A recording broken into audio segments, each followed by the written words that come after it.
गोंडी धर्म का अर्थ ये होता है प्रकृति धर्म। प्रकृति का अर्थ ये होता है ऐसी कृति जिसे मानव के द्वारा बनाया गया न हो, उस कृति को प्रकृति कहते हैं। जैसे आज हम भी हैं, प्रकृति के पूजक हैं, हम प्रकृति की पूजा करने जा रहे हैं, प्रकृति की पूजा करते हैं। यहाँ तक अंग्रेज के शासनकाल में जब पहली बार जनगणना हुई 1871 में, उन्होंने अन्य 6 धर्मों से हम आदिवासियों को अलग रखा गया।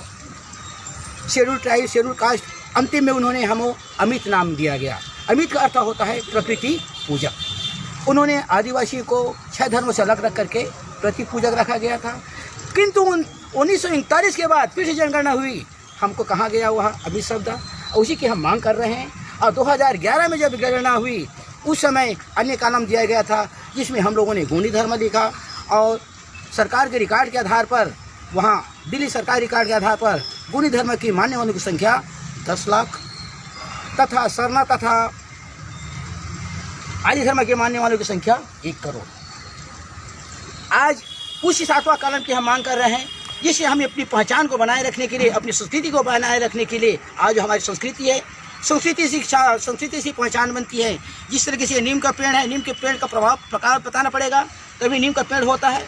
सभी की अपनी, हमारा किसी जाति, धर्म या किसी व्यक्ति से कोई विरोध नहीं है। हम अपनी व्यवस्था की बात कर रहे हैं कि हमको 7वां कुल दिया जाए। हमारा रीति नीति, परंपरा, रूढ़ी अन्य 6 धर्मों से, आप हिंदू धर्म क्या कहते हैं, अन्य सब 6 धर्मों से भी हमारा अलग है। इसीलिए हम आदिवासी धर्म कोड 7वां कलम की मांग कर रहे हैं। सरकार से हमारा निवेदन है, आदिवासी कोड देना होगा, देना होगा। आदिवासी कोड देना होगा, देना होगा। अधिकार हमारे जीने के, लड़के लेंगे सीने पे। अधिकार हमारे जीने के, लड़के लेंगे सीने पे। 3 नवंबर को कहाँ, छिंदवाड़ा में, जिसमें करमदार महापूजा राष्ट्रीय स्तर पर हुआ। छत्तीसगढ़ से भी गए, महाराष्ट्र से भी आए थे और उड़ीसा से भी पहुँचे थे। और वहाँ पर मुख्य अतिथि के तौर पर हमारे सम्माननीय प्रदेश आदिवासी विकास परिषद के प्रदेश अध्यक्ष मुख्य अतिथि तौर पर उपस्थित हुए। और उन्होंने अपने भाषण में उन्होंने कहा कि हम आदिवासी हैं, हम हिंदू नहीं हैं। साफ कहा उन्होंने एक आदिवासी नेता को। और तो माननीय मध्य प्रदेश सरकार, अभी उनकी सरकार है, मुख्यमंत्री महोदय जी, उन्हीं की सरकार की बात कर रहा हूँ, मोहन यादव जी की बात कर रहा हूँ, माननीय मुख्यमंत्री जी के मध्य प्रदेश की। उन्होंने टिप्पणी किया और उन्होंने 4 शब्द कहा है। किनको? उमर सिंगार को।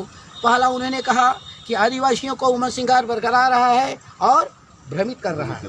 हाँ, और दूसरा शब्द उन्होंने कहा कि उमर सिंगार को माफ़ी मांगनी चाहिए। तीसरा शब्द उन्होंने कहा है कि उमर सिंगार को शर्म आनी चाहिए।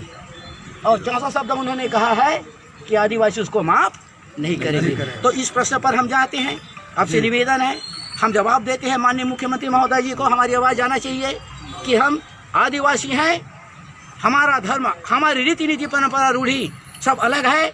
और उमंग सिंगार जी ने जो आवाज़ उठाया है, मंच पर जो कहा है, उन्होंने सही कहा है। क्यों? संवैधानिक अधिकार के तहत 5वीं अनुसूची 15वीं अनुच्छेद के तहत उन्होंने स्पष्ट कहा है कि हम आदिवासी हैं, हम हिंदू नहीं हैं। उन्होंने जो कहा है वो सही कहा है।